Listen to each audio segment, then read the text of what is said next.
Good morning students. Welcome to my YouTube channel. आज हम इस वीडियो में कल के असाइनमेंट का कंप्लीट सॉल्यूशन देखेंगे। तो आइए पहले पहला सेक्शन मैथमेटिक्स में पहला क्वेश्चन देख लेते हैं। तथा if a fruit seller had 4500 kg of mangoes, he sold 2875 kg during the day. How many kilograms of mangoes are left with him? बहुत सिंपल है, सब्ट्रैक्शन का प्रॉब्लम है। क्वेश्चन नंबर 1 सॉल्यूशन कर लेता हूँ। Initially the seller had 4500 kg of mango. Okay, मैं हिंदी में करूँ या फिर हिंदी में ही बताता हूँ आप लोग को।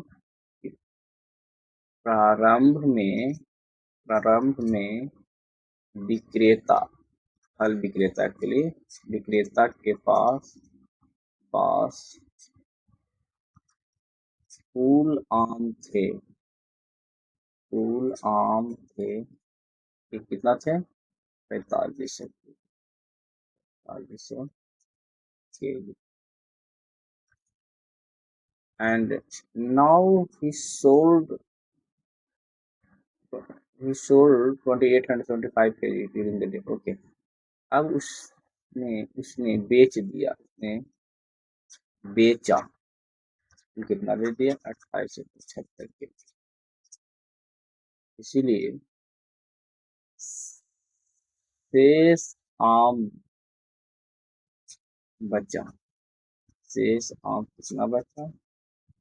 तो जो टोटल स्टॉक था 4500 kg का माइनस 2875 kg, ठीक है, बराबर। अगर इसमें घटाएंगे तो 5 ये हो जाएगा 9972, हाँ 2, और ये हो जाएगा 6, ये हो जाएगा 1। कितना केजी? 1625 kg। पहला क्वेश्चन का आंसर हो गया 1625 क्वेश्चन, सॉरी 1625 kg। अब हम लोग क्वेश्चन नंबर 2 के find the perimeter of a rectangular school playground whose length is 45 meters and breadth is 30 meters। कहता है एक खेल का मैदान है जिसका लंबाई 45 मीटर है और चौड़ाई 30 मीटर है, तो इसका परिमाप क्या होगा? चलिए ठीक है, इसका भी सोल्यूशन देख लेते हैं। क्वेश्चन नंबर एक इस तरह से डालता हूँ, रेक्टेंगुलर प्लेग्राउंड है, स्कूल का प्लेग्राउंड, ठीक है। ये क्या है?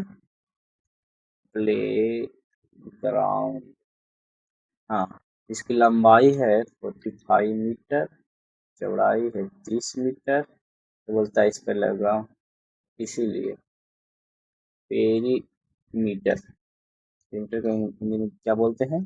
परिमाप बोलते हैं। परिमाप, perimeter of playground, PLA ground, playground, sorry, playground. इसका परिमाप क्या होगा?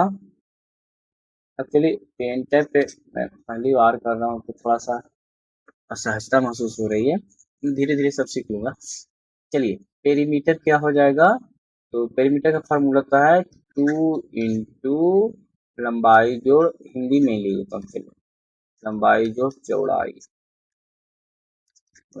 2 लंबाई है कितना? 45 मीटर, अब प्लस चौड़ाई है 30 मीटर, हो जाएंगे कितना? 2 × ये ऐड होगा तो 75 मीटर, दैट 150 मीटर।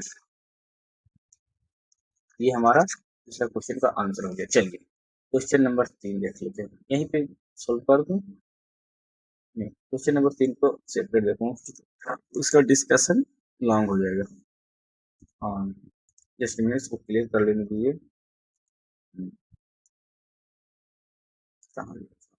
तो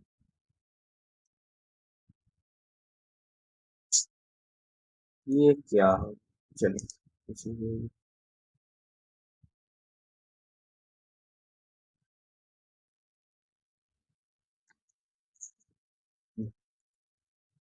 हम्म हम्म हम्म ये है, इसको हटा देते हैं, और ये सॉरी ये इसको भी हटाओ, चलिए, एंड नौ। हाँ, क्वेश्चन नंबर 3 के पास होते हैं। क्वेश्चन नंबर 3, क्वेश्चन नंबर 3 क्या, यहाँ से स्टार्ट करता हूँ। तो सॉरी, पेंसिल ये ही नहीं,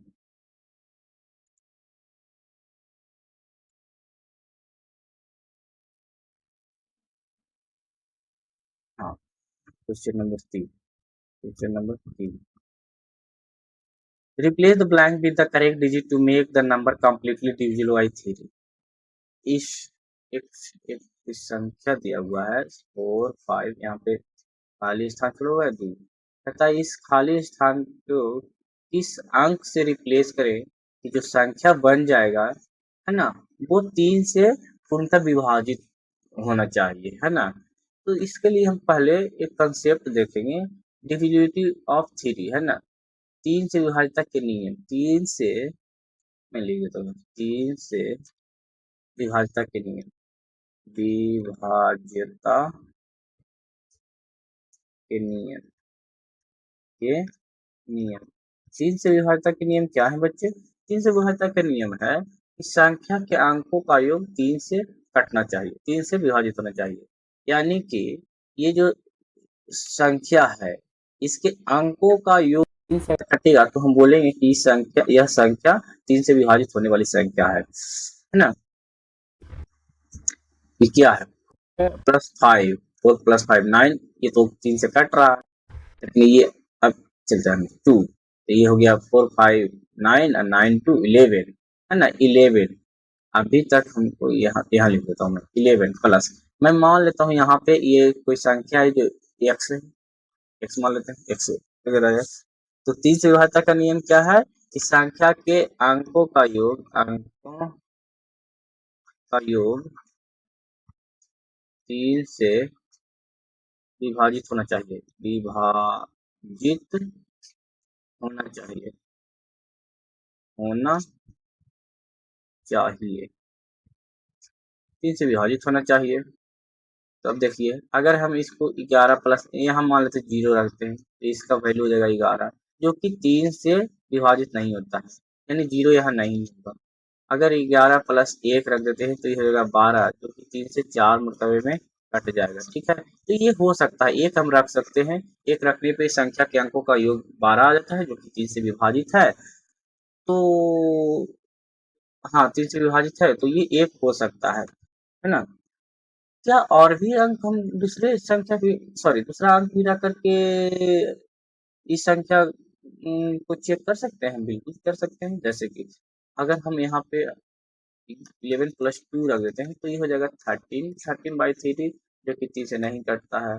फिर 11 + 3 अगर हम रख देते हैं x की जगह पे तो ये हो जाएगा 14, this is also not divisible by 3। Okay, now 11 + 4 that is 15, this is divisible by 3, है ना। पांच मरतबे 3 से कट जाएगा, 3 बचे तो 15 हो जाता है। तो ये भी है ना। दूसरा संख्या हो जाएगा कि एक की जगह पर हम 4 रख दें, अगर हम 4 भी रख देंगे तो ये कंप्लीट जो नंबर है ना, कंप्लीट नंबर है, अगर 4 रख देंगे तो संख्या बन जाएगा 4 5 4 2।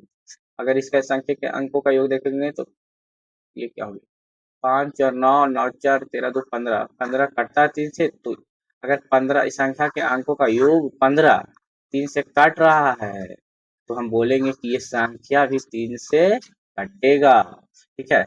और भी कोई संख्या है जिसको रखने पर ये संख्या 3 से विभाजित होगा, देख लेते हैं। तो अभी तक हम देखे थे 11 + 4, 4 तक रख रहे, 11 + 5 रख के देख लेते हैं, हो जाएगा 16, इसको में 3 से भागा नहीं लगे, तो ये नहीं हो सकता। 11 + 6 ये हो जाएगा 17, this is also not divisible by 3। 11 + 7 that is 18, yes, ये 3, ये 3 मतलब कट जाएगा, 3 से मतलब कट जाएगा 6 मरतबे में, ठीक है। तो 7 हम रख सकते हैं, यानी 7 अगर इसमें रख देंगे तो हो जाएगा 4 + 5 9, 9 7 16 और 16 to 18, 18 that is divisible by 3 no, into 6 time, 6 time में पीछे का 18 कट जाएगा, तो ये हो जाएगा।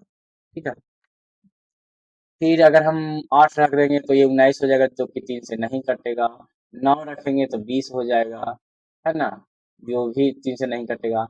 9 ही तक रख सकते हैं क्योंकि यहाँ एक ही प्लेस खाली है। अगर 10 लेते हैं तो वो 2 अंकों की संख्या हो जाएगा, तो 10 तो यहाँ रख नहीं सकते क्योंकि एक ही प्लेस खाली है, तो कोई एक ही अंक संख्या रख। तो हमको संख्या मिल गया। कौन कौन मिला? मिला 1, है ना, 4 और 7। अगर इन तीनों संख्या में से कोई भी संख्या इस नंबर में 4, 5 और यहाँ पे कोई भी संख्या रख देंगे, तो ये जो इस तरह से तीनों को रखने पर जो संख्या बनेगा उसके अंकों का योग हमेशा 3 से कटेगा। और जब अंकों का किसी संख्या के अंकों का योग 3 से कटता है तो वह संख्या भी 3 से कटता है। तो इसका सही आंसर क्या हो जाएगा? 1 होगा, या तो 1 या 4 या 7। चलिए, बहुत अच्छा। अब मैं चलता हूँ क्वेश्चन नंबर 4 पे। हाँ, इसको मैं जस्ट मिनट, इसको मैं क्लियर कर लेता हूँ ताकि मुझे दूसरे क्वेश्चन का सोल्यूशन करने के लिए मुझे जगह मिल जाए। हाँ, इसको मैं क्लीन कर लेता हूँ। चलिए, गुड, नाउ डिलीट। हाँ, क्वेश्चन नंबर 4, क्वेश्चन नंबर 4 क्या कहता है? क्वेश्चन नंबर 4 बस अरेंज कर लेता हूँ। हाँ, चलिए, गुड। क्वेश्चन नंबर 4 के पास आते हैं। क्वेश्चन नंबर 4 मैं नहीं क्या बार बार मैं ब्लू ले लूँ? चलो ब्लू ले लेता हूँ। क्वेश्चन नंबर 4 आते हैं। क्वेश्चन नंबर 4, अच्छा, convert the mix fraction 5 into 3/4 into an improper fraction। Okay, देखिए इम्प्रॉपर फ्रैक्शन का कंसेप्ट है। इम्प्रॉपर फ्रैक्शन क्या होते हैं बच्चे?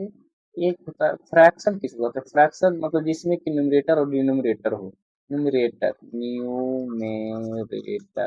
को हिंदी में बोलते हैं अंश, ठीक है।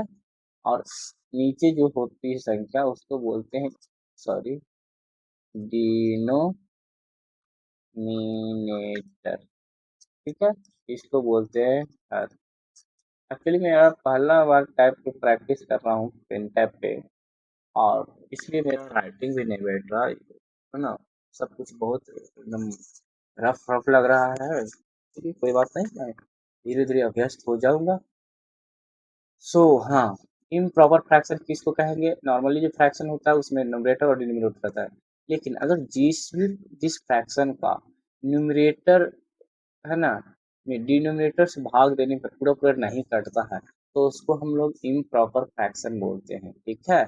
जैसे 7 में अगर हम 2 से भागा देंगे तो ये 3 मतलब एक कटेगा, 6 और एक रिमेनिंग हो जाएगा, एक शेष बच जाएगा, रिमाइंडर एक बच जाएगा, यानी पूरा पूरा नहीं कटेगा ये, है ना। जैसे अगर वही 6 में भागा देना रहता दूसरे, तो ये 3 मतलब कम्प्लीटली कट जाता, लेकिन ये नहीं कटेगा। ये 3 से अगर हम इसको अथी करवा, इसका अगर क्वोशिएंट 3 लेते हैं तो ये 3 दूनी 6 हो जाएगा, है ना। डिविडेंड 6 हो जाएगा, लेकिन और रिमाइंडर 1 हो जाएगा। रिमाइंडर यहाँ पे बच जाएगा 1, जीरो पर नहीं कटेगा। चलिए, तो इस इम्प्रॉपर फ्रैक्शन समझ लिए। चलिए, अब कहता है कि एक ऋण है 5/3/4, इसको बदलना है इम्प्रॉपर फ्रैक्शन में। करना कुछ भी नहीं, बहुत ईजी है ना। पहले इसको भिन्न में बदलेंगे। भिन्न में ना, सरल भिन्न में क्या हो जाएगा? ये गुना में हो जाएगा और ये जोड़ में हो जाएगा। तो ये हो जाएगा 5 4 जा 20, 20 प्लस 3 23, ऊपर में 23 हो जाएगा, नीचे में जो करते हो डिनोमिनेटर रहेगा 23/4। अब देखिए ये इम्प्रॉपर फ्रैक्शन है कि नहीं।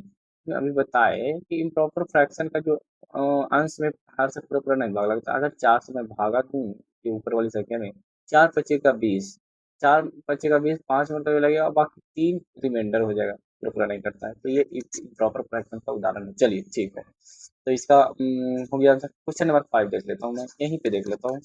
बहुत ज़्यादा इजी क्वेश्चन है, इसमें कुछ ज़्यादा कंसेप्ट नहीं है। कहता है कि look at the sequence below and find the next two numbers, है ना। नीचे एक सीरीज दिया हुआ है जिसको आप देख करके उसके आगे के जो 2 ब्लैंक खाली स्थान है उसके बताइए कि इसमें कौन सी संख्या भराएगी। ठीक है, कोई दिक्कत नहीं, बहुत इजी क्वेश्चन।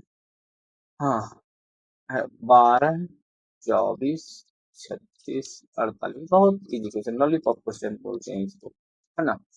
पता है, आप देखिए गौर से देखिए, पर अब बच्चे आपको पता चल जाएगा कि ये है 12 into 1, 12 into 2, 12 इंटू थ्री ना, और ये है 12 इंटू फोर। आप क्या देख रहे हैं कि ये सीक्वेंस में 12 का टेबल नहीं है। 12 वन जा 12, 12 टू जा 24, 12 थ्री जा 33, 12 फोर जा 48। तो ये हो जाएगा कितना, 12 फाइव जा, जस्ट नेक्स्ट वाला नंबर हो जाएगा 12 फाइव जा 60, और उसके नेक्स्ट हो जाएगा 12 70, है ना। तो ये दो नंबर, ये आंसर हो जाएगा फाइव। चलिए ठीक। अभी तक हम लोग बच्चे मैथ का सेक्शन देख लिए, बहुत अच्छा लगा, है ना। बहुत इजी क्वेश्चन था, बहुत ज्यादा कोई ये नहीं था, है ना। मॉडरेट लेवल का क्वेश्चन सेट किया गया है। ये इसको मैं क्लियर कर लेता हूँ जल्दी से।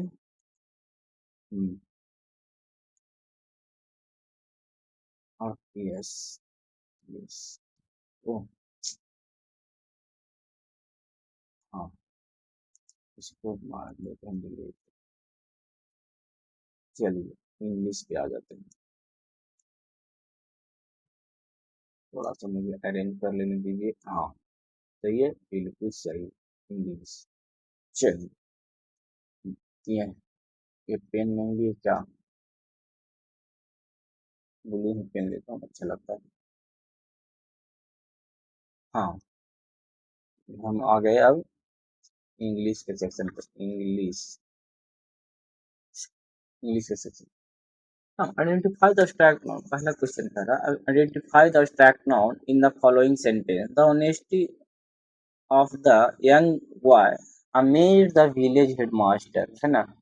जो छोटा बच्चा है, यंग बॉय जो है, नौजवान बच्चा, जो लड़का है, उसका ऑनेस्टी, ईमानदारी ना, गांव के जो हेडमास्टर साहब हैं उनको बहुत ना अमेजिंग लगा, अमेज कर दिया, सरप्राइज कर दिया, है ना। तो इसका अब इसमें क्या फाइंड आउट करना है, इसमें फाइंड आउट करना है कि अब्स्ट्रैक्ट नाउन कौन है। अब्स्ट्रैक्ट नाउन क्या होते हैं, पहले ये जान लीजिए। अब्स्ट्रैक्ट नाउन, अब्स्ट्रैक्ट नाउन किसको कहते हैं, इसको हिंदी में बोलते हैं भाववाचक संज्ञा। संज्ञा, भाववाचक संज्ञा किसको कहते हैं कि वह नाउन जिसको हम लोग देख नहीं सकते, छू नहीं सकते, ओनली एहसास कर सकते हैं और फील कर सकते हैं, है ना, एक्सपीरियंस कर सकते हैं। ठीक है। A noun which can't be seen or felt, only can be feel or experience। So इसमें जैसे और भी एग्जाम्पल है भाववाचक की संज्ञा का, जैसे एग्जाम्पल, अगर भाववाचक संज्ञा के एग्जाम्पल में देखें, काइंडनेस, काइंडनेस, है ना। आ, नहीं, बीच में छोड़ करके मैं बताता हूँ, पोवर्टी, पोवर्टी, है ना। हाँ, चलिए यही सब भाववाचक संज्ञा का उदाहरण है। तो इसी तरह से यहाँ जो बात में हो जाएगा ऑनेस्टी हो जाएगा, ऑनेस्टी, ऑनेस्टी, ऑनेस्टी क्या हो जाएगा, भाववाचक संज्ञा। चलिए क्वेश्चन नंबर 2 में आ जाते हैं। Fill in the blank with the correct collective noun. Collect, एक उचित कलेक्टिव नाउन का प्रयोग करके, है ना, इस सेंटेंस को कंप्लीट कर देना। अब कलेक्टिव नाउन देख लेते हैं जरा। कलेक्टिव नाउन क्या होते हैं, कलेक्टिव नाउन, इसको हिंदी में हम लोग बोलते हैं समूहवाचक संज्ञा, सॉरी संज्ञा, समूहवाचक संज्ञा, जिससे किसी समूह, झुंड, ग्रुप का बोध, है ना। जैसे आर्मी, जैसे पीपल, जैसे कैटल, जैसे crockery, grocery, etcetera etcetera. There are no many example of collective noun.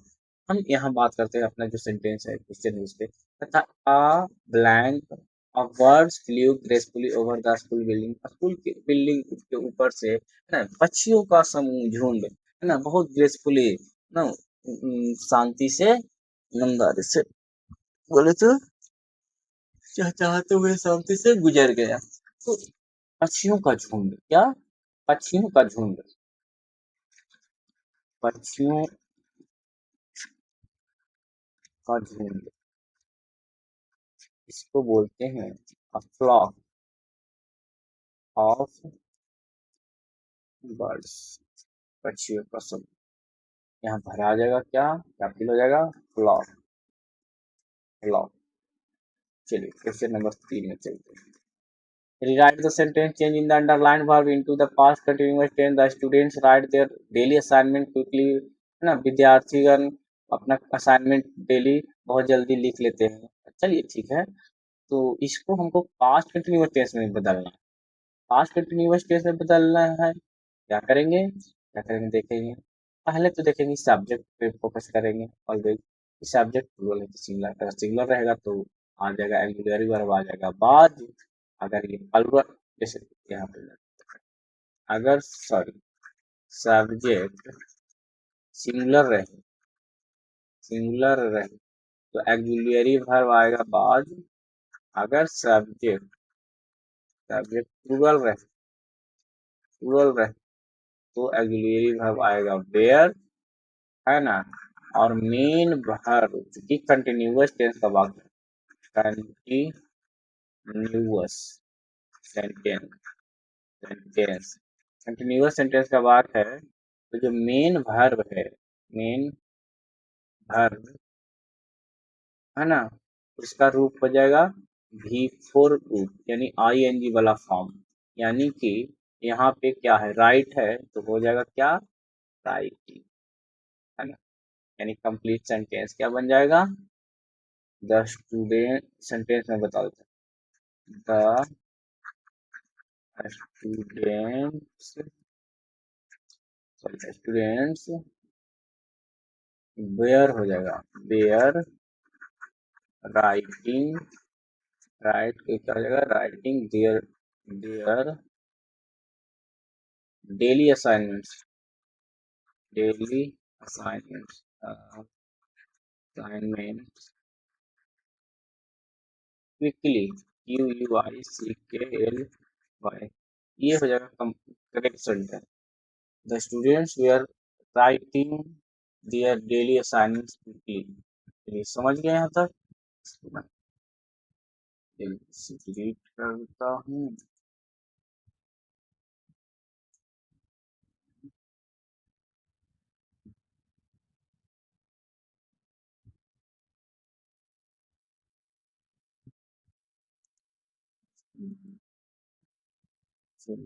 अब एक क्वेश्चन और बच गया है इंग्लिश का, इसको डिस्कशन कर लेता हूँ। अभी दो क्वेश्चन, सॉरी दो क्वेश्चन। क्वेश्चन नंबर 4 पे चलता हूँ। क्वेश्चन नंबर सॉरी पेन नहीं सिलेक्ट किए, ब्लू आ गया, चलो कोई नहीं। क्वेश्चन नंबर 4 देख लेते हैं।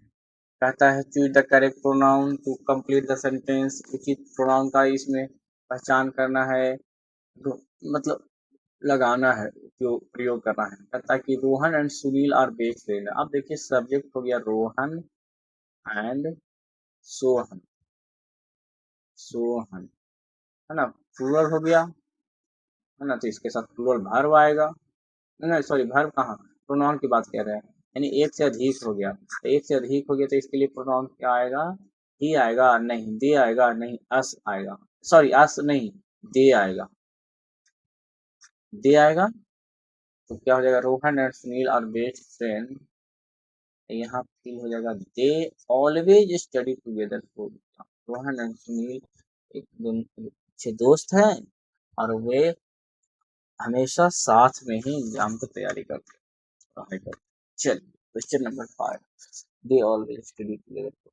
हाँ, क्वेश्चन नंबर 5 कहता है punctuate the following sentence correctly. Alas we lost the final football match yesterday. हाँ, हम लोग कल फाइनल मैच हार गए। तो ये देखिए punctuate the following sentence correctly, punctuate करना मतलब सही पंक्चुएशन मार्क यूज करना है। देखिए अलास, ये अलास किस लिए आता है, सौरव व्यक्त करने के लिए आता है ना। तो अलास, इसका ये ये हमेशा करता रहेगा अलास। यहाँ पे बीच में दो बोधक मार्क बोलिए, यानी एक्सक्लेमेटरी मार्क करेंगे। Alas be lost the fine sorry lost the final match yesterday, match yesterday, या मेरा प्रॉब्लम ये है ना, इसको सीखना क्या हो जाएगा। Last we lost the final match yesterday. बहुत अच्छा। आप लोग है ना, हम लोग दो सेक्शन देख लिए, कंप्लीट कर लिए ना, मैथ और इंग्लिश का सेक्शन हो गया कंप्लीट। चलिए मैं इसको नहीं भी करूँगा क्लियर तो कोई दिक्कत नहीं, रहने क्या करूँ। हम आते हैं थर्ड सेक्शन साइंस। साइंस में सॉल्यूशन ऑलरेडी किया हुआ है, बस इसको डिस्कशन कर देना, ठीक है। इसमें कुछ ज़्यादा टाइम नहीं लगेगा, तो बस समझा दूंगा मैं हिंदी में, ठीक है। सॉल्यूशन दिया हुआ, चलिए देखिए इसको और बड़ा कर लेते हैं, ठीक है। जबकि ये क्या है, ये क्या हो जाता है इसको, हाँ हाँ, ये लाइक कैसे हो रहा है। ओ इस पे टच में इसलिए, अच्छा हाँ, सॉरी। पेन टैप पे मैं ये रख दिया था पेन, इसलिए ऐसे हो रहा है। इसको मैं सिलेक्शन टूल एंड देन इसको मैं बड़ा कर लेता हूँ, सॉरी इसको नहीं, इसको और बड़ा करो, और बड़ा, और बड़ा। हाँ अब मस्त फाइल फाइल देखिए, ठीक है। और बड़ा कर दूं, नहीं, चलो एकदम काम हो जाएगा हमारा। हाँ आते हैं अब, पेन सिलेक्ट कर लेता हूँ मैं, इसके लिए मैं रेड पेन सिलेक्ट करूंगा। चलिए बहुत अच्छा। कहता साइंस का सेक्शन देखें, third section. Why do feel a prick, prick prick means चूहना, क्या चू चू चूहना, चूहना, चूहना, चूहना। when we touch a thorn, thorn means कांटा, कांटा। and which organ system help, organ system है ना, system help us react to it immediately, immediately जल्दी से, है ना। कहता है कि कांटा चुभने पे, है ना, why we feel a prick when touch a thorn. जब हम हमारे बॉडी के किसी भी अंग में कांटा गड़ता है ना, तो वो बहुत कस के हमें चुभता है ना। तो ऐसा क्यों, है ना। And which organ system help us react to it immediately, और तुरंत हम एहसास हो जाता है कि कहीं पे मेरा जहाँ पे भी पैर पे या कांटा पे पड़ जाता है, तो तुरंत हम लोग एहसास कर लेते कि कुछ मतलब कांटा गड़ गया मेरा पैर में या फिर हाथ में, जहाँ पे। तो ऐसा क्यों होता है, इतना जल्दी हम लोग कैसे मतलब देख लेते हैं। पता है कि we feel a prick because our skin has tiny pen receptors, है ना। हमारे स्किन जो त्वचा है उसमें छोटे छोटे पेन रिसेप्टर, टाइनी माने बहुत सूक्ष्म, है ना। पेन रिसेप्टर जो दर्द को रिसीव करता है, परसीव करता है, समझिए फील, जिससे हम कहते हैं कि फील होता है ना, वो होते हैं नर्व एंडिंग्स, है ना। दैट इमीडिएटली डिटेक्ट डेंजर, जो कि वो पेन रिसेप्टर जो होते हैं वो बहुत जल्दी से, है ना, ये डेंजर को डिटेक्ट कर लेते हैं, मतलब खतरे को भांप लेते हैं। The nervous system and the system which is related to this incident is called nervous system, है ना। नर्वस सिस्टम इसको कहेंगे consisting of our brain. Nervous system कौन होते हैं, कंसिस्टिंग ऑफ आवर ब्रेन, जिसमें शामिल होता है हमारा दिमाग, स्पाइनल कॉर्ड, स्पाइनल कॉर्ड रीढ़ की हड्डी, एंड सेंसरी नर्व्स, और जितने भी सेंसरी ऑर्गन्स हैं वो होते हैं शामिल, है ना। Act like an electric grid, और ये सब मिल करके नर्वस सिस्टम का निर्माण करते हैं, जो कि इलेक्ट्रिक ग्रिड की भांति काम करता है। Carry this message instantly to our brain and sends back an order to pull our hand away, है ना। ये सारा ऑर्गन्स मिलकर के इलेक्ट्रिक ग्रिड की तरह, ये पूरा नर्वस सिस्टम कंप्लीट एक इलेक्ट्रिक ग्रिड की तरह काम करता है ना। और जितने भी सेंसरी ऑर्गन्स हैं तुरंत मैसेज हमारे ब्रेन को देता है, पहुंचाता है ब्रेन तक कि इस अंग में कुछ दिक्कत हुआ है, काटा गड़ा है या कुछ भी, है ना। और जल्दी से दिमाग फिर वहां से मैसेज भेजता है कि जल्दी से वहां से इस अंग को हटा लो, है ना। अब हम लोग हाथ को खींच लेते हैं, ठीक है। हटा लेते हैं वहां से। तो ये कंसेप्ट था नर्वस सिस्टम। ठीक है, दूसरा क्वेश्चन देख लेते हैं। दूसरा क्वेश्चन का एक्सप्लेनेशन जरा कर लेते हैं। Explain the difference between a physical change and a chemical change using the example of paper. ना पेपर का एग्जाम्पल ले करके हमें समझना है कि फिजिकल चेंज कैसे होता है और केमिकल चेंज। फिजिकल चेंज को मतलब बोलते हैं भौतिक परिवर्तन और इसको बोलते हैं रासायनिक परिवर्तन। केमिकल चेंज क्या होता है? बेसिकली भौतिक परिवर्तन है ना, जो होता है जिसमें कहने का मतलब रंग रूप आकार क्वालिटी तो रंग रूप नहीं बदलता है, आकार ये सब बदल सकता है, ठीक है। लेकिन इसको में है ना, ये रंग रूप सब बदल जाता है, ठीक है। और ये बदल अगर ये फिजिकल चेंज किसी में होता है तो ये पुनः उस आकार में आ सकता है, उसी रूप में आ सकता है, लेकिन ये एक बार चेंज होने पर उस रूप में नहीं आ पाता है, नहीं आता है, ये होता है। चलिए देख लेते हैं जरा डिटेल्स में क्या आंसर में दिया है। फिजिकल चेंज, पहले फिजिकल चेंज भौतिक परिवर्तन को देखेंगे। Tearing paper into tiny pieces is a physical change because it change size and shape। है ना, पेपर को फाड़ना एक भौतिक परिवर्तन का उदाहरण है। बिकॉज पेपर के छोटे छोटे टुकड़ों में बांट तोड़ देते हैं, फाड़ देते हैं, तो ये भौतिक परिवर्तन है, ठीक है।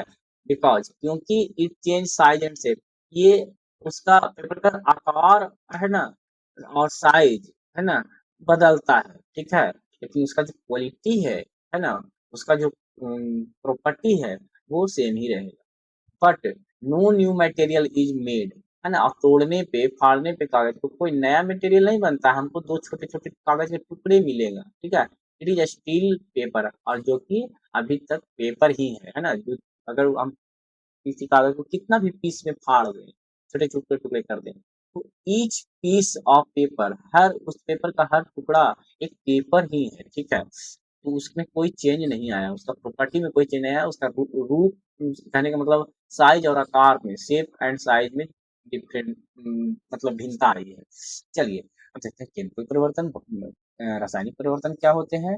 रासायनिक परिवर्तन, बर्निंग पेपर विद, हाँ burning paper with fire is a chemical change. अगर उसी पेपर को हम जला देते हैं तो ये केमिकल चेंज है, because the paper turns completely into a new material, क्योंकि जलाने पे बन जाएगा, एक नया मटेरियल बन जाएगा। जो पहले कागज था वो अब राख, ऐश एंड स्मोक और धुआं, है ना, धुआं बन के उड़ जाएगा, आकाश में हवा में मिल जाएगा। और है ना, यहाँ पे हमें हमें मिल जाएगा आस। आश में होता है राख, ठीक है, बस, ठीक है। Which can never be turn back into paper. अब हम उस आस को, उस ऐश को बोल दिए, उस ऐश को यानी उस राख को जोड़ करके हम फिर से पेपर नहीं बना सकते। पेपर को जला करके हमने राख और धुआं में परिवर्तित कर दिया, लेकिन अब हम उसको पुनः उस कागज में नहीं बदल सकते, इसीलिए रासायनिक परिवर्तन हो गया, इसमें क्वालिटी बदल जाता है ना। जबकि भौतिक परिवर्तन में क्या होता था, आकार और साइज बदल सकता है, क्वालिटी नहीं बदल सकता। चलिए ये हो गया क्वेश्चन नंबर दूसरा। क्वेश्चन नंबर तीसरा पे आते हैं। The deficiency of vitamin C causes a disease that leads to bleeding gums. Name the disease and one fruit that can help prevent it. हाँ, कहता है डिफिशियंसी ऑफ विटामिन सी की कमी causes a disease that leads to bleeding gums, एक रोग का पैदा करता है, एक बीमारी पैदा करता है ना। विटामिन सी की कमी एक बीमारी पैदा करता है जो कि है ना, गम्स, गम्स माने मसूड़ा, मसूड़ों से है ना खून आने लगता है ना, उस बीमारी को क्या बोलते हैं। चलिए, deficiency of vitamin C causes disease that leads to bleeding gums. Vitamin C की कमी एक प्रकार के रोग का जन्म देता है जिसमें है ना मसूड़ों से खून आने लगता है। नेम द डिजीज, उस रोग का नाम बताइए, and one fruit that can help prevent it, उस रोग का भी नाम बताइए और एक फूल फल का नाम बताइए जो कि इस रोग को हेल्प करने मतलब रोकने में, प्रिवेंट करने में मदद करता है। Answer, the disease is called scurvy, है ना, वो जो रोग होता है उसको हम लोग बोलते हैं स्कर्वी रोग। स्कर्वी रोग है ना, ये होता है डिफिशियंसी ऑफ विटामिन सी की कमी से होने वाला रोग है, है ना। इसका उपचार क्या हो सकता है? Eating citrus fruits like, sorry, eating citrus fruits like, है ना, खट्टेदार फलों के खाना चाहिए इसमें, जब डिफिशियंसी विटामिन हो जाए। लेमन्स और organs can easily prevent this deficiency disease, है ना, sorry, eating citrus fruit like lemons or orange can easily prevent this deficiency disease, है ना। ये खट्टेदार फल, लेमन और ये ऑरेंज, है ना, जो खाने से इजीली हम विटामिन सी की कमी को पूरा कर सकते हैं।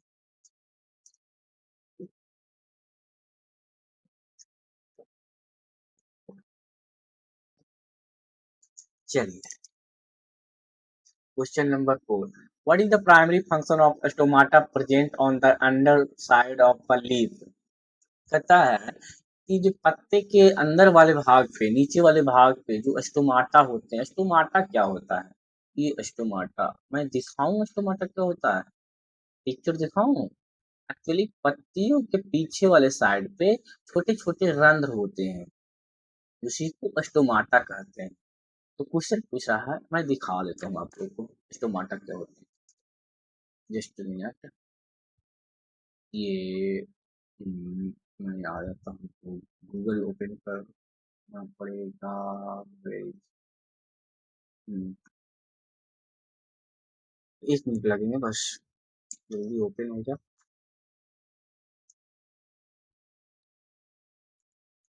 ये क्या हुआ?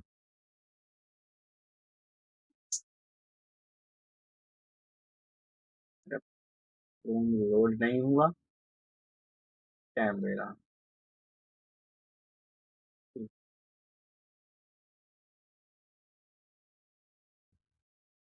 आया था कोई अकाउंट लॉगिन नहीं।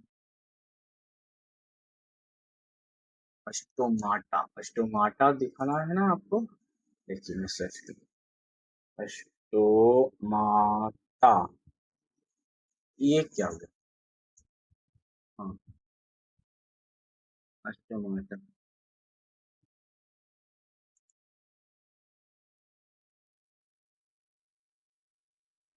ये कौन सा लैंग्वेज सिलेक्ट है? हाँ,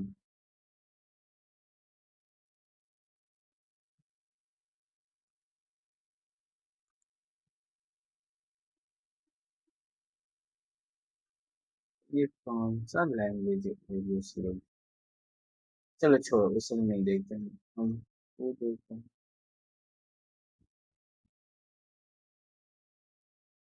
इसमें आते हैं।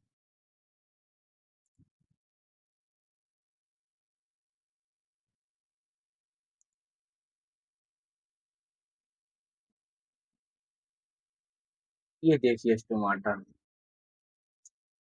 का फिगर यहाँ दिया हुआ, ये पत्ती है। हाँ, इन पत्तियों पे, पत्ती का पिछला हिस्सा है ना, हाँ, पत्तियों पे पीछे वाले हिस्से पे छोटे छोटे इस तरह का पोर्स रहते हैं, ठीक है, ठीक है, जिससे वायु का आदान प्रदान होता है, और जलवाष्प का भी मतलब ये होता है, सूर्य की किरणें जब पड़ती है पत्तियों पे तो उससे वहाँ जलवाष्प होकर के उससे निकलते हैं, ठीक है, और पक्षी जो सांस लेते हैं तो इन्हीं स्टोमाटा से, इन्हीं रंध्रों से सांस लेते भी हैं। Open stomata and this is closed stomata. तो ओपन स्टोमाटा से क्या हो रहा है, CO2 प्रवेश हो रहा है, यानी पत्तियां वातावरण से कार्बन डाइऑक्साइड ग्रहण कर रहे हैं, और ये जो क्लोज स्टोमाटा है, इससे क्या हो रहा है, इससे पत्तियों द्वारा मतलब जो ये ऑक्सीजन निकल रहा है, और जल वाष्प, ये H2O जो है वो जल वाष्प, है ना, जल वाष्प बनकर उड़ रहा है। तो ये था टमाटर। चलिए ठीक है, मैं आता हूँ क्वेश्चन पे, बहुत ज्यादा detail. Okay, so what is the primary function of the stomata present on the underside of a leaf, है ना, पत्तियों के पीछे वाले भाग पे जो स्टोमाटा होते हैं, उनका प्राइमरी फंक्शन, प्रमुख कार्य क्या है, देख लेते हैं जरा, इसका एक्सप्लेनेशन क्या है। The primary function of stomata is gas exchange, मुख्य कार्य जो इसका जो है वो जलवाष्प सॉरी गैसों का आदान प्रदान करना है। कहने का मतलब वातावरण से अशुद्ध कार्बन डाइऑक्साइड गैस को ले ग्रहण करते हैं पत्तियां, और इसी स्टोमाटा से, इन्हीं रंध्रों से, है ना, वो ऑक्सीजन को रिलीज करते हैं। They act like tiny pores, है ना, जो स्टोमाटा होते हैं वो कैसे होते हैं, they act like tiny pores, छोटे छोटे सूक्ष्म से पोर्स, रंध्र की तरह उनका ये होता है, बनावट होता है। that allow the plant to take in carbon dioxide for making food. Photosynthesis, the process is called photosynthesis, and release oxygen gas. They also let excess water vapor, ये ही जलवाष्प है। इसके ओके कह रहे हैं कि जो वो जो स्टोमाटा होते हैं, है ना, वो अलाउ द प्लांट को अलाउ करते हैं वातावरण से, है ना, कार्बन डाइऑक्साइड ग्रहण करने के लिए, और मेकिंग फूड, और जिस इसकी सहायता से वो खाना बनाते, फोटोसिंथेसिस होता है, और है ना, फोटोसिंथेसिस के दौरान ऑक्सीजन गैस रिलीज होता है उन्हीं स्टोमाटा से, है ना, and they also let excess water vapour escape, और एक्सेस वाटर वेपर जो होता है, जलवाष्प होता है, उन्हीं स्टोमाटा, उन्हीं छोटे छोटे सूक्ष्म रंध्रों से बाहर निकलते हैं। चलिए, question number 5, name the 3 distinct layer of Earth starting from the outer most layer to the inner most, है ना, जो पृथ्वी के 3 विशिष्ट लेयर्स है ना, उसको नाम बताना है। कैसे नाम बताना, starting from the outer most, बाहरी से लेकर के अंदर की ओर, है ना, पृथ्वी का वो लेयर बताना है। चलिए, बाहर से अंदर की ओर का लेयर बताना है। हाँ, ये कहा yes, the layers in order from outside to inside are, है ना, बाहर से अंदर की ओर का क्रम बताना है। तो आप जानते हैं कि पृथ्वी की जो रचना है इस तरह से, एक पहले कोर है, उसके बाद मैंटल है, और उसके बाद ये क्या है, क्रस्ट है, जिसको भूपर्पट्टी बोलते हैं, ये है क्रस्ट। पहली वाला परत को क्रस्ट बोलते हैं, बिचली वाली परत को मैंटल बोलते हैं, और सबसे आंतरिक सॉरी आंतरिक सबसे आंतरिक भाग है, इसको क्या बोलते हैं, इसको बोलते हैं कोर, या प्रोड इंग्लिश में बोलते हैं, है ना, कोर। तो कहता है कि बाहर से अंदर की ओर तीनों का नाम बताइए, परत के नाम। तो पहला पहला हो जाएगा क्या, बाहर से अंदर की ओर, पहला हो जाएगा क्रस्ट, है ना, दूसरा हो जाएगा मैंटल मैंटल और तीसरा लेयर का नाम है कोर, क्या, कोर। चलिए, तीनों के बारे में थोड़ा देख लेते हैं। The solid rocky surface layer be stand out, जिस वो पथरीला रॉकी, है ना, पहाड़ी और वो सॉलिड ठोस जो सतह है जिसपे हम लोग स्टैंड करते हैं, वही ट्रस्ट है ना, हम लोग हिंदी में इसको ऊपर पट्टी बोलते हैं। द थीक मेंटल क्या होते हैं, द थीक मिडिल लेयर, है ना, मोटा जो बीच वाला जो परत है, composed of very hot semi solid rock, जो कि बहुत गर्म और है ना, सेमी सॉलिड रॉक, चट्टानों से, है ना, सेमी सॉलिड अपन को अर्थ सॉलिड ठोस, है ना, उसमें कुछ लिक्विड भी है, ठीक है, और उसमें चट्टान भी है ना। तो ये जो बीच वाले पार्ट है उसी को मेंटल बोलते हैं। कोर क्या होता है, core is the hardest part of the earth, the central and metallic hottest layer are split into a liquid outer core, है ना, and solid inner core। तो ये होते हैं एकदम बीच वाला जो एकदम सबसे आंतरिक भाग होता है, सबसे कठोरतम भाग है ना, वो मेटल का है, ठीक है, हॉटेस्ट भी है, सबसे ज्यादा गर्म भी है, क्योंकि वो अंदर होने के नाते उस पे अंदर होने के होने पे उस पे दबाव ज़्यादा पड़ता है ना? उस पे प्रेशर सबसे ज़्यादा पड़ता है, इसीलिए वो सबसे ज़्यादा गर्म भी होते हैं, है ना? गर्म लेयर है तो पृथ्वी का अगर कोई सबसे ज़्यादा सॉरी क्या मैं बोल रहा हूँ? मतलब मेरा कहने का मतलब है कि इस पृथ्वी के जो 3 लेयर है उसमें सबसे ज़्यादा गर्म अगर कोई लेयर गर्म लेयर कोर है, ठीक है। इसका रीजन ये है क्योंकि उस पे प्रेशर सबसे ज्यादा पड़ता है, प्रेशर की वजह से ही उसका टेम्परेचर बढ़ जाता है। चलिए अब मैं आता हूँ इस ये वाला साइंस वाला क्वेश्चन हो गया ना। आज तेरा सोशल स्टडी से क्वेश्चन जरा देख लेता हूँ, इसमें किस कैसे कैसे क्वेश्चन है। बस अब बहुत ज्यादा करने लगेगा, अब बस हो जाएगा, तुरंत कर देता हूँ। चलिए सोशल, हाँ, now imagine you are standing facing the rising sun. Imagine you are standing and facing the rising sun, है ना। आप खड़े हैं और उगते हुए सूरज की ओर आपका मुंह है, देख रहे हैं। Okay, name the cardinal direction that lie exactly to your left hand side. आप, है ना, खड़े हैं और उगते हुए सूरज यानी मॉर्निंग में, है ना, फेसिंग द राइजिंग सन, आप सूरज को देख रहे हैं। तो आपका बायां हाथ का जो डायरेक्शन होगा वो किस डायरेक्शन को डिनोट करेगा, यही बताना है। The direction to your left, जब हम सूरज की ओर मुंह करके खड़ा रहेंगे, हमारा दाहिना हाथ हो जाएगा जो दक्षिण की तरफ हो जाएगा, जो हमारा राइट हैंड होगा वो साउथ होगा, और लेफ्ट हैंड होगा, लेफ्ट हैंड इसके अपोजिट होगा, जो कि नॉर्थ को रिप्रेजेंट करेगा। The direction to your left hand side is the north. Rule: if you face east, the rising sun, your back faces west, your right hand points south, and your left hand points north. जब आप सूरज के अगर करके खड़ा होते हैं तो आपका पीछे वाला भाग मतलब पीठ पश्चिम को बोध रिप्रेजेंट करेगा, राइट हैंड साउथ को पॉइंट आउट करेगा, है ना, और लेफ्ट हैंड नॉर्थ को बतलाएगा। चलिए question number 2, why is the globe considered a more accurate representation of the earth than a flat paper map? कह रहा है कि जो ये ग्लोब है, जो क्यों, है ना, क्या बोल रहा है कि why the globe considered a more accurate, हाँ, है ना, more accurate representation of earth than a flat paper map। अगर हम एक पेपर का भी मैप बना लें तो क्यों उससे ज्यादा ये विश्वसनीय ये ग्लोब क्यों होता है।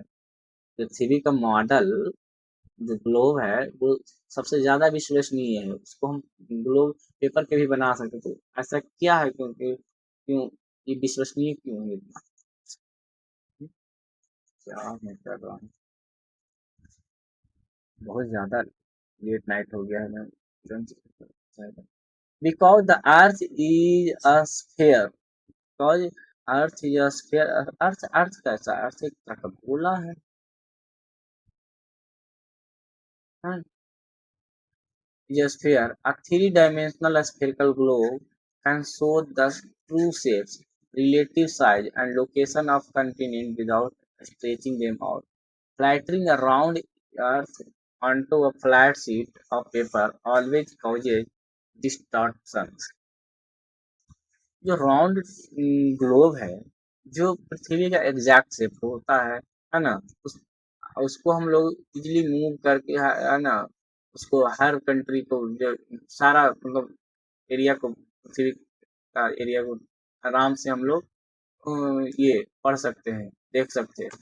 लेकिन अगर उसी पेपर को अगर करेंगे तो उसको एक बार बनाने के बाद अगर उसको फ्लैटरिंग करेंगे, उसको फैलाएंगे, है ना, तो क्या हो जाता है, on to flat sheet of paper always causes distortion, वो फट जाएगा, वो मुड़ जाएगा, है ना। पेपर उतना एक बार जैसे बन गया बना दिया जाएगा बाय द वे, फिर उसको दोबारा यूज नहीं कर पाएंगे। Name the imaginary line that divides our planet Earth into the northern hemisphere and the southern hemisphere, है ना। बोलता है कि name the imaginary line that divides our planet Earth into the northern hemisphere and the southern hemisphere. उस imaginary काल्पनिक रेखा का नाम बताइए जो हमारे पृथ्वी को दो भागों में, नॉर्दर्न हेमिस्फीयर और सौदर्न हेमिस्फीयर में बांटती है ना। तो उस काल्पनिक रेखा का नाम है द इक्वेटर, है ना, भूमध्य रेखा। क्या बोलते हैं इसको? भूमध्य रेखा, भूमध्य रेखा। ठीक है, तो इस काल्पनिक रेखा का नाम है इक्वेटर, इंग्लिश में बोलते हैं इक्वेटर, EQUATER, इक्वेटर। चलिए, अब हम अगला क्वेश्चन देख लेते हैं। Briefly explain how the lifestyle of early humans changed after they discovered the use of fire। संक्षिप्त में बताइए कि ये आग के आविष्कार के बाद, है ना, मनुष्य के, मानव के जीवन में क्या परिवर्तन आए। सीधा सीधी ये कहना है। Briefly explain how the lifestyle of early humans changed after they discovered use of fire। जो आदि मानव थे, उन्होंने जब आविष्कार किया, आग का आविष्कार कर लिया, तो उनकी जिंदगी में, उनके जीवन में क्या परिवर्तन आए, लाइफ स्टाइल में क्या परिवर्तन। The discovery of fire revolutionized early human life because, है ना, आग का खोज जो आदि मानव थे, उनके जिंदगी में एक रिवोल्यूशन लेकर आया, है ना, क्रांति आया उससे। ठीक है, दे कुड कुक, हाँ cook, they could cook raw meat, जो पहले कच्चे मांस खाते थे, अब उसको वो पका सकते थे, मेकिंग इट टेंडर, है ना, digestible and free of germs, जो कि इसको, है ना, पकाने से वो रॉ जो कड़ा कठोर रहता, है ना, मीट, उसको, है ना, जब पकाएंगे हम आग में तो वो मुलायम हो जाएगा, है ना, डाइजेस्टिबल हो जाएगा, पचने योग्य हो जाएगा, एंड फ्री ऑफ जर्म, और उसके जो भी कीटाणु कुछ रहेगा उस तरह का, तो वो सब मर जाएंगे। तो ये फायदा हुआ, है ना। They could warm themselves inside dark cold caves. पहले के आदि मानव थे जो गुफाओं में रहते थे, है ना, गुफा कंदरा इस सब में छिप के रहते थे, है ना, तो उनको मौसम का चपेट भी मतलब भुगतना पड़ता था, है ना। तो जब आग का आविष्कार हो गया, तो वो easily they could warm themselves, अपने आप को गर्म रख सकते थे, inside the dark cold cave, है ना, पूरे मतलब ठंडा केव में भी वो अपने आप को गर्म कर सकते थे, गर्म कर सकते। दे, ये क्या हम देखते, use it to scare away wild animals. हाँ, और वो इस आग को किस चीज के लिए यूज करते हैं? They use it to scare away wild animals, है ना, वो मतलब खतरनाक जंगली जानवरों को स्केयर, डर मैंने डराना, है ना, डरा कर भगाने में भी इस आग का काम का यूज में लाया, है ना। जंगली जानवर जो खुखार जानवर होता है, तो वो भी आग से डरते थे, तो वो, ये आदि मानव क्या करते थे, उसको अपने कंदरा गुफा जहाँ पे रहते थे उसके गेट पे आग जला करके छोड़ देते, ताकि कोई जंगली जानवर उसके गुफा में ना प्रवेश करे। हाँ, ओके, ड्यूरिंग द नाइट। चलिए, ये भी हो गया। This plateau is known as the roof of the world due to its immense height। कौन से प्लेट्यू, कौन सा प्लेट्यू है जिस जो रूफ ऑफ द वर्ल्ड, है ना, संसार की छत के नाम से जाना जाता है। ये क्या हो रहा है मतलब, अच्छा, तो,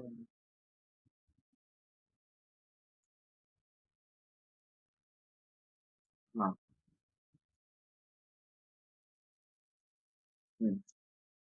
which plateau is known as the roof of the world due to its immense height। अपनी ऊंचाई के कारण कौन सा प्लेट्यू है जो रूफ ऑफ द वर्ल्ड, संसार की छत के नाम से जाना जाता है? इसका एक आंसर होगा तिब्बतन प्लेट्यू, है ना, तिब्बत का पठार। ये अपनी ऊंचाई के कारण इनको, इसको roof of the world, roof of the world, संसार की छत के नाम से जानते हैं। चलिए, ये क्वेश्चन सेक्शन भी खत्म हो गया। बहुत अच्छा, अब बहुत इजी, अब ये हिंदी का बस 5 क्वेश्चन बचा है, बहुत जल्दी इसको कंप्लीट करता हूँ।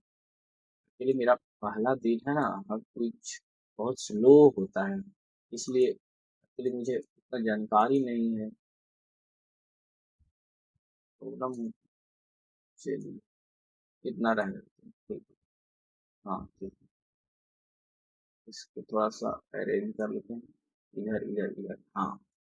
तो इधर डिस्कशन कर लेते हैं, इसके से बच बैठिएगा। अब हिंदी, निम्नलिखित वाक्य में से विशेषण और विशेष शब्द चुनकर कक्षा चुनकर लिखिए। विशेषण और विशेष कहाँ चला गया? अब विशेषण और विशेष पहचानना। विशेषण तो आप जानते हैं, है ना, जो किसी की विशेषता बतलाता है ना, जो किसी व्यक्ति, वस्तु, स्थान आदि के नाम का विशेषता बतलाए विशेषण। विशेष, जिसका विशेष लाया जाता है उसको विशेष कहते हैं, है ना। कक्षा होनहार छात्र बैठे हैं, यहाँ पे देखिए, दो, ये पांच और होनहार, ये जो है पांच है जो छात्र की संख्या को बोधित करवा रहा है ना, और ये होनहार है वो छात्र की क्वालिटी को बोध करवा रहा है। तो ये पांच, पांच कहाँ चल गए, है ना, ये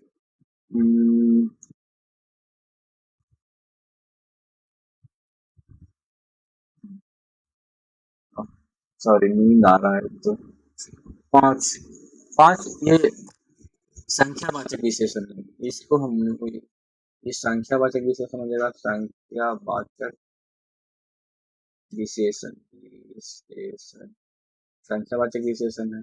और होनहार जो है, होनहार, होनहार ये गुणवाचक विशेषण हो गया, गुणवाचक विशेषण, है ना, किसी के गुण का पता चल रहा है इससे।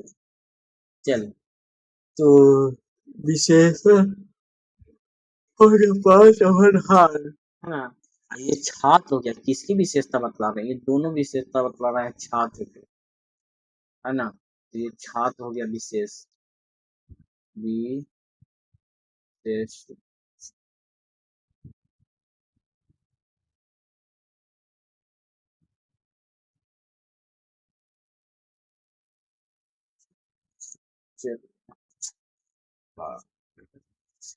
क्वेश्चन नंबर 2 को देख लेते हैं। सूर्य और जल शब्दों के दो दो पर्यायवाची समानार्थी अर्थ शब्द लिखिए। सूर्य का पर्यायवाची शब्द है रवि, दिनकर, भास्कर, सूरज, ये सब आप जानते हैं, है ना। इसमें बस याद कर लीजिएगा। सूर्य का पर्यायवाची क्या क्या होगा, रवि होगा, दिनकर भी बोलते हैं, भास्कर भी बोलते हैं, सूरज बोलते हैं।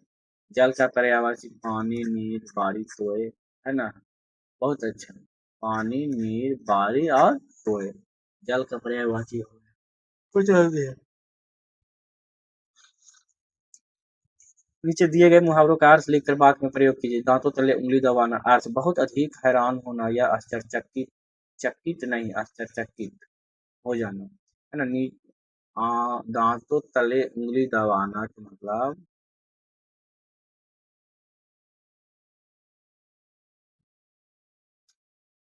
बहुत अधिक हैरान होना, है ना, या आश्चर्यचकित होना। वाक्य में प्रयोग देखिए, कक्षा पांचवी के छोटे से बच्चे को इतनी फटकार अंग्रेजी बोलते देखकर सभी ग्रामीणों ने दांते तले उंगली दबा ली।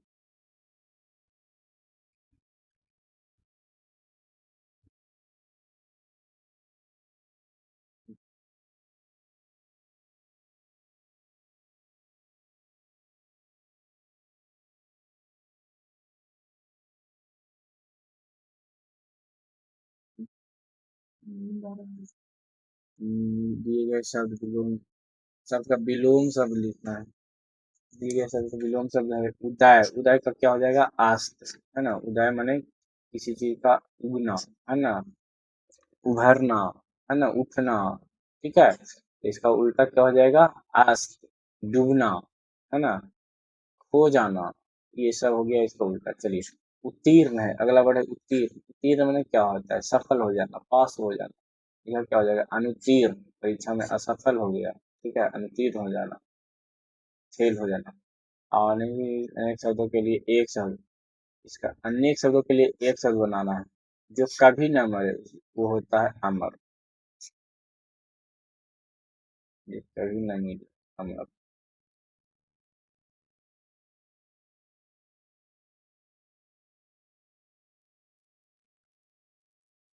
हो गया, नहीं लिख रहा है, ये हो गया। जो कभी ना मरे उसको क्या बोलेंगे? अमर। चलिए, ये देख लिए हम लोग। आज के असाइन कल के असाइनमेंट का पूरा कंप्लीट सॉल्यूशन देख लिए। चलिए, आपको जितना देर तक मेरे साथ बने रहे बहुत बहुत धन्यवाद बच्चे आप लोग का। एक्चुअली बहुत ज़्यादा रात हो गया है, तो मैं थोड़ा मतलब थक गया हूँ, और दूसरी बात है कि मुझे अभी सब कुछ सीखना पड़ रहा है। बहुत ये हैंडी ये सब चीज़ें नहीं है, टेक्निकल चीज़ें नॉलेज लेना बहुत ये सीखना पड़ेगा अभी एक्चुअली। चलिए ठीक है, जो भी हो धीरे धीरे मैं सीखूंगा। थैंक यू, आप लोग थैंक यू वेरी मच।